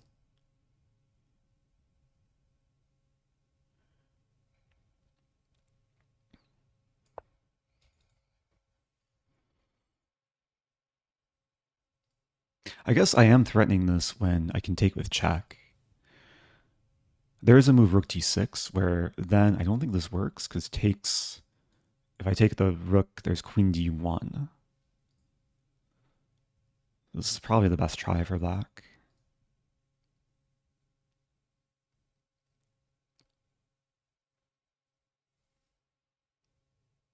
But then I probably just save my a pawn.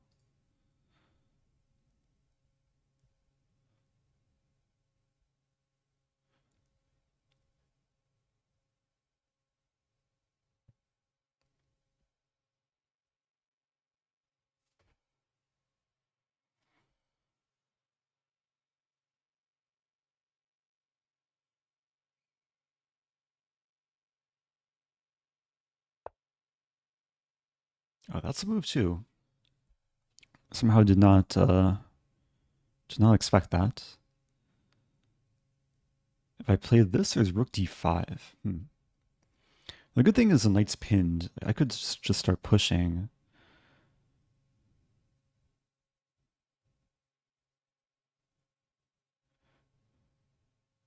Yeah, let's just start pushing. Pawn is better. Better placed up the board.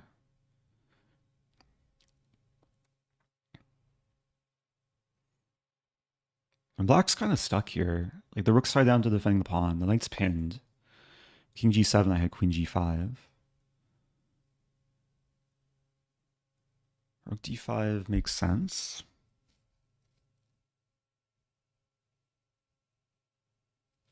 The opponent's definitely not making this easy. If this takes, I take, and takes and take, and then check, and then here, and then queen, take, take.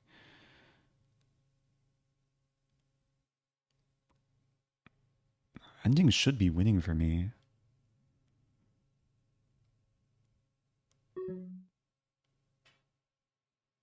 I really want to set up queen h6.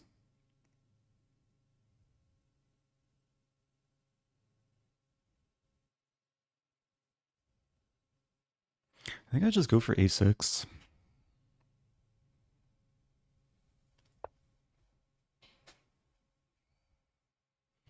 This could lead to mass simplification.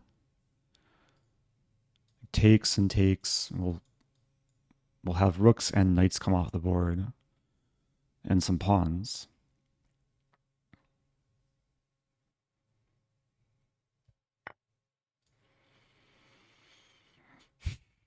Yeah, the queen still guards h6, which is annoying. But Am I 100% sure this is winning? Queen A1, King H2, Queens. I take. And there's Queen D4. There's also Queen G5, take, Queen. Yeah, let's take. Getting a bit low on time, and then take. Yeah, black's gonna queen, I take. So I was just trying to calculate this, takes, and then this. And this might actually be very clean. Black has no checks, I'm threatening mate. Guarding F4.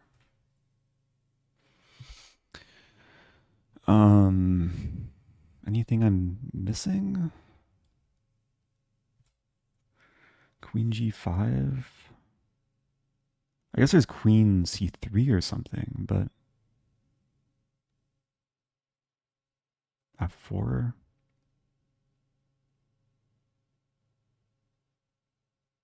Hopefully I'm not missing anything. This might be the best try.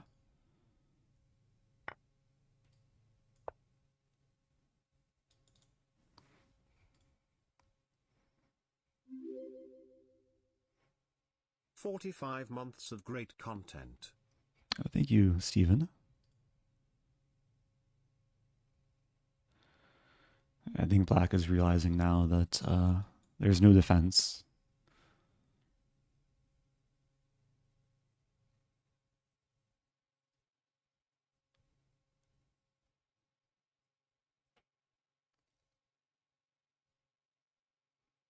No stalemate tricks. Pawns can move.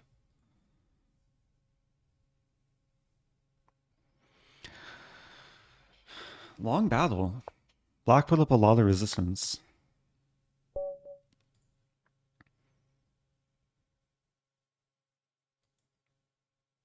So that's the tournament. Game didn't count, but managed to gain some rating.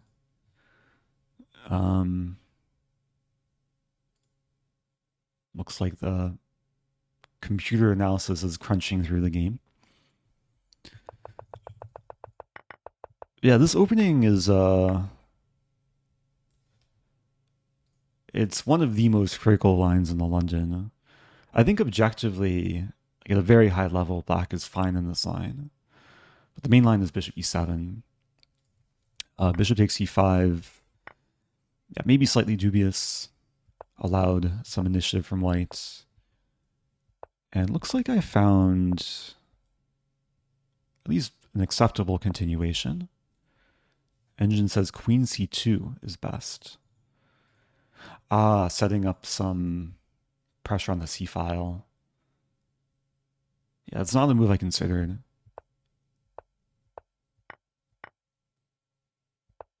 But I still kept the edge. Yeah, this is a nice line.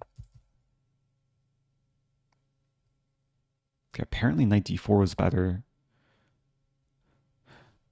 Yeah, so my opponent had a chance to play c5. I thought this was good for me because after takes rook b7, king e6, I thought this was really good for me. Knight g5, takes.